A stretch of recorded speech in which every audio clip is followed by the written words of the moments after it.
Pain is a curious thing, isn't it? It arrives uninvited, often catching us off guard, but its presence is undeniable. When someone cheats or hurts us, the immediate instinct is to react, to push back, or to make sense of the betrayal. But here's the thing: we don't need to fight the pain or push it away. The first and most profound act we can take is simply to acknowledge it. Let it exist. Let it breathe. Pain is not an enemy, it's a signal. It tells you that something within you has been touched deeply, perhaps wounded, perhaps awakened. But far too often, instead of acknowledging the pain, we let it take over. It becomes the story we tell ourselves repeatedly: I'm betrayed. I'm hurt. I'm broken. The pain starts to define us, coloring the way we see the world and the way we see ourselves. This, I believe, is where the real danger lies, not in the hurt itself, but in letting it shape who we think we are. So what do we do instead? We pause. We allow the pain to be there without giving it a throne to sit on. Feel the hurt, the anger, the sadness, feel it fully, but don't cling to it. Don't wrap it around yourself like a cloak of identity. You are not the betrayal. You are not the hurt. These are experiences passing through you, like waves in the ocean. And just like waves, they rise, they crest, and they fall away. You see, we often think that acknowledging pain means wallowing in it, but that's not true at all. Acknowledgement is a quiet, powerful act. It's looking the pain in the eye and saying, I see you, I know you're here. It's not about fighting the pain or trying to fix it right away. It's about making space for it, allowing it to exist without letting it consume everything. When you do this, something remarkable happens. The pain begins to shift. It loses its sharp edges. It starts to soften. Why? Because you're no longer resisting it. You're no longer feeding it with anger or denial. Instead, you're allowing it to flow through you, and in doing so, you discover that you are so much bigger than the pain itself. It's tempting to let pain become a narrative, to replay the hurt over and over in your mind like a bad movie. But every time you do this, you give it power. You give it life. Instead, what if you simply observed it? Not as a story, but as a sensation in your body, as a moment in time that will pass. Sit with it, breathe into it, and remind yourself that this too is temporary. This doesn't mean you suppress the pain or pretend it doesn't hurt. It means you honor it without letting it take the wheel. Think of it like a storm. You don't stand in the middle of it screaming at the rain. You find shelter, you wait it out, and eventually the skies clear. Acknowledging the pain is also about compassion, not just for others, but for yourself. It's about recognizing that being hurt doesn't make you weak or foolish, it makes you human. You loved, you trusted, you cared, and that's not something to regret. If anything, it's a sign of your courage, your capacity to open your heart. And while you sit with this pain, remember one vital truth: it does not define you. The betrayal, the hurt, the anger, they are not who you are. You are the awareness observing it all, the stillness beneath the chaos. You are the calm after the storm, the ocean beneath the waves. As you acknowledge the pain, you'll start to notice something else, a space opening up within you. A space where healing can begin, where new perspectives can emerge. This is the gift of acknowledgement. It frees you from the prison of resistance and allows you to move forward, not as someone broken, but as someone transformed. So when the pain comes, don't run from it, don't fight it. Sit with it. Let it be and let it pass. And in that stillness, you'll find something far greater than the hurt you'll find yourself. When someone cheats or hurts you, there's a natural impulse to confront them, to demand answers, or to expose their wrongs. It feels like the only way to regain some sense of control or to find closure.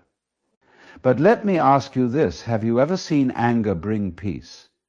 Has retaliation ever truly healed a broken heart? The truth is, it hasn't and it won't. When you respond to betrayal with fury, you only deepen the wound both for yourself and for the one who hurt you.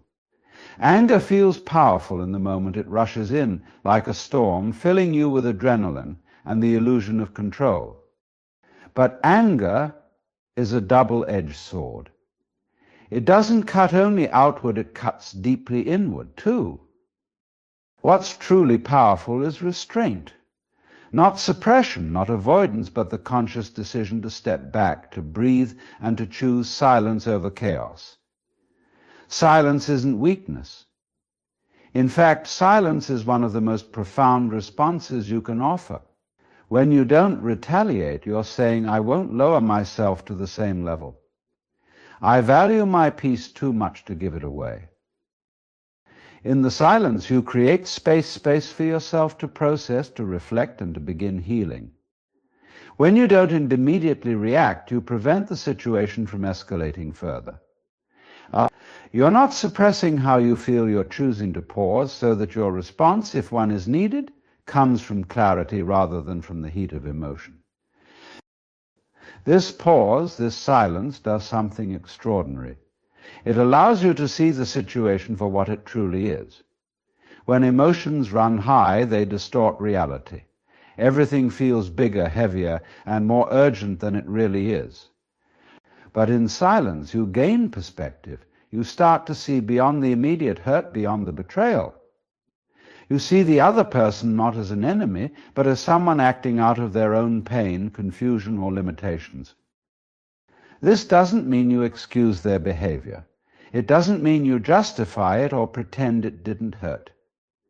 It means you stop carrying their actions as if they define you. Their betrayal says more about them than it ever could about you. And in silence, you reclaim the narrative. You decide how you'll move forward, not based on their actions, but on your values and your integrity.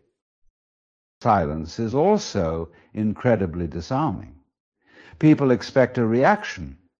They anticipate anger, tears, or confrontation because that's what they've been conditioned to see. When you respond with silence, it unsettles them. It forces them to sit with their own actions without the distraction of your reaction. In that stillness, they may even begin to confront the weight of what they've done. But here's the most important thing about silence. It's not for them. It's for you. It's a way of saying, I refuse to let this situation control me. I refuse to let it rob me of my peace. Silence gives you the upper hand not over the other person, but over your own emotions. It reminds you that you are in charge of your own inner world, no matter what happens externally. As you sit in that silence, you'll discover something unexpected. You'll find strength. Not the kind of strength that needs to prove itself, but a quiet, unshakable strength that comes from knowing you can endure this. You can carry the weight of this pain without letting it define or destroy you. In the end, silence isn't about the absence of words. It's about presence, being fully present with yourself, with your emotions, and with the situation as it is. It's about recognizing that you don't need to respond to every insult, every betrayal, or every hurtful act. Sometimes the most profound response is no response at all. And in that silence, you remind yourself of who you are, not someone broken by this moment, but someone who is whole, steady, and unshakable. You reclaim your power not through words or actions, but through the simple, undeniable strength of being at peace with yourself. That, my friends, is where true freedom begins. When someone cheats or hurts you, it's tempting to get lost in the endless loop of why did they do this, what did I do wrong? Was it something I said? Or didn't say the mind begins to spiral, searching for answers where there often aren't any. The truth is, asking why in moments of pain rarely brings clarity. Instead, it binds you to the hurt. The need to understand someone else's actions is a trap. You think that if you could just figure out their reasons, it might hurt less. But human behavior is rarely so simple. People act out of their own wounds, fears, and insecurities, many of which they may not even understand themselves. Expecting to find logic in someone else's chaos is like trying to draw a straight line in the sand during a storm. Instead of chasing answers that may never come, the real question to ask is, what do I do with this now? What do you do with the weight of betrayal? With the sting of hurtful words? With the absence of trust? Because while you can't control what someone else does, you have complete authority over how you respond to it. The first step is to shift the focus back to yourself. Often when someone hurts us, we instinctively focus outward on their actions, their motives, their flaws. But what if instead you turned inward? Not to blame yourself, but to ask, what is this teaching me? Pain, as unwelcome as it may be, is one of life's greatest teachers. It reveals where your boundaries are, where your strength lies.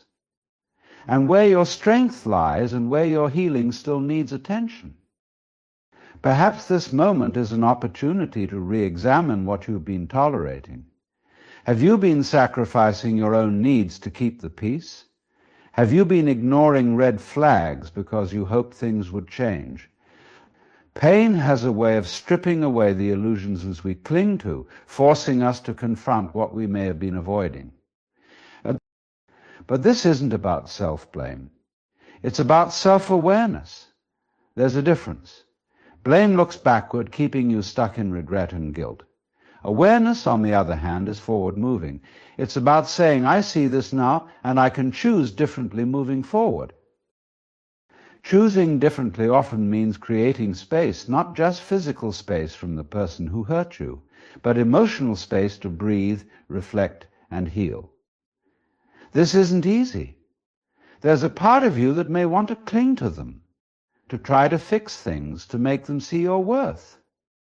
But remember, your worth doesn't depend on anyone else's recognition of it. Your value remains untouched and unshaken, no matter how someone else has treated you. So, creating space also means letting go of the need for closure. Closure is a concept we've been taught to chase, as though it's something someone else can give us.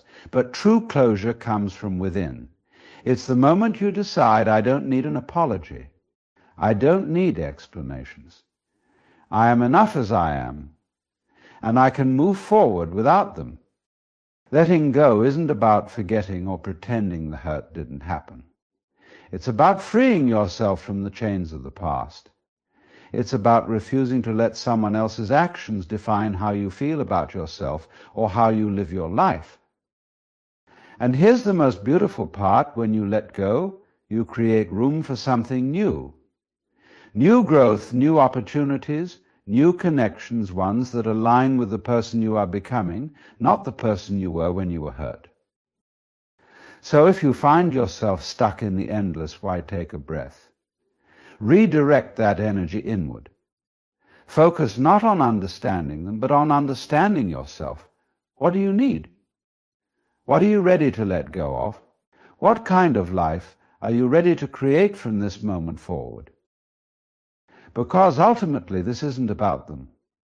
It's about you and your journey toward peace, strength, and wholeness. And that journey begins not with answers from the outside, but with a quiet resolution within: I will rise from this stronger and freer than before. When someone cheats or hurts you, the natural instinct is to react. A surge of emotion floods through you: anger, sadness, disbelief, and it demands to be released. Perhaps you feel the urge to confront them, to call them out, or to make them understand the depth of the pain they've caused. But here's the paradox of reacting: the more you let the actions of others dictate your response, the more power you give them over your peace. The key is to understand that your reaction is entirely within your control. Yes, the initial wave of emotion may feel uncontrollable: anger rising like fire, or sorrow pulling you under like a tide, but what happens next is up to you. You don't have to act on every feeling. Emotions are signals, not commands. They point to something within you that's asking for attention. But they don't have to steer the wheel. Think of it this way: when someone betrays or hurts you, it's like they've thrown a stone into the calm waters of your being.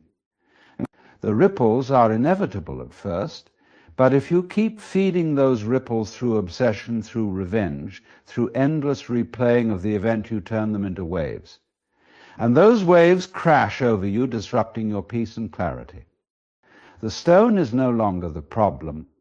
It's the energy you've given it that's causing the storm. What if, instead of reacting impulsively, you paused? What if you allowed yourself the space to feel what you need to feel without immediately acting on it? This isn't about suppressing your emotions, but about giving them room to breathe without letting them take over. When you pause, you create the opportunity to respond rather than react. And a response, unlike a reaction, comes from a place of thoughtfulness and strength. A response asks, what will serve me best in this moment? Sometimes the best response is no response at all. Silence can be the most powerful statement you make. When you choose not to engage, you reclaim your power. You refuse to let someone else's behavior pull you into their chaos. This doesn't mean you're ignoring what happened. Quite the opposite. It means you're choosing to process it in your own way, on your own terms. It means you're valuing your peace over the fleeting satisfaction of lashing out. And in that choice you find strength not to be led by the hurt, but to lead yourself through it. But let's not confuse non-reaction with passivity. This isn't about allowing others to walk over you. It's about recognizing that your energy is precious and deciding where to invest it. Instead of reacting outwardly, turn inward. Use that energy to heal, to reflect, to grow. Let the situation become fuel for your transformation rather than a chain that holds you back. When you choose this path, you might find something unexpected clarity. You begin to see the situation for what it is rather than what your pain has amplified it to be. You see the person who hurt you not as a villain, but as someone acting out of their own flaws, fears, or limitations.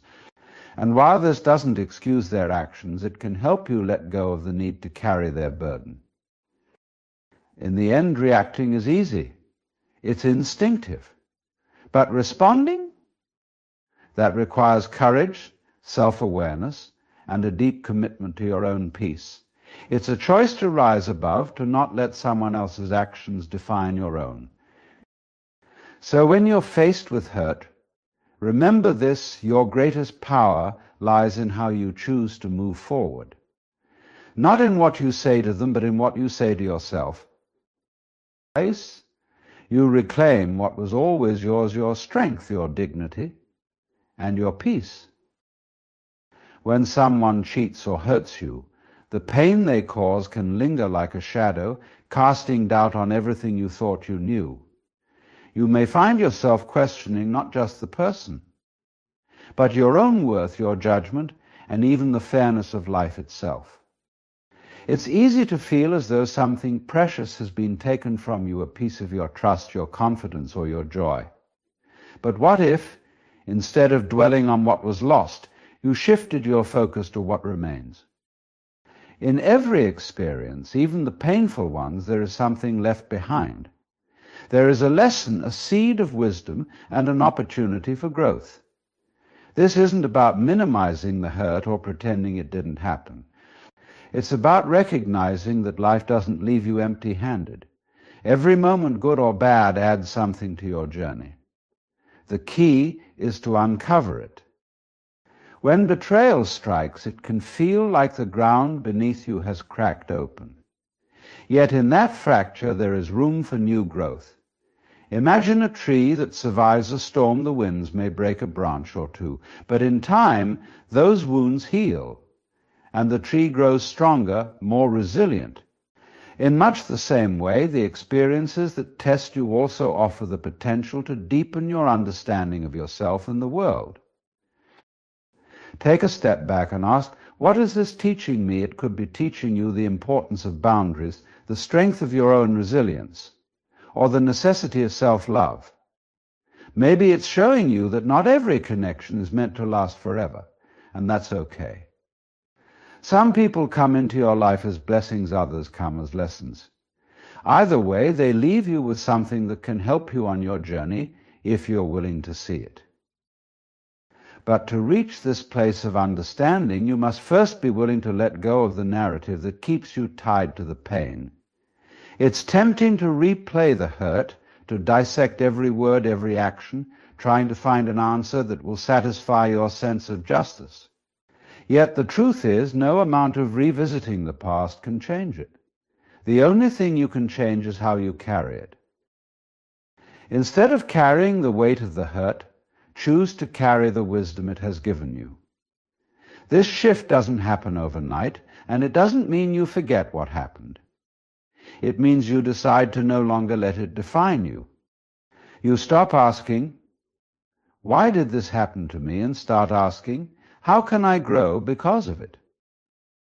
When you approach life this way, even the most difficult moments become part of a larger picture, a picture that is still being painted.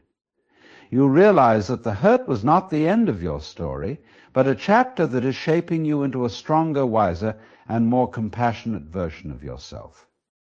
This doesn't mean the pain will disappear instantly.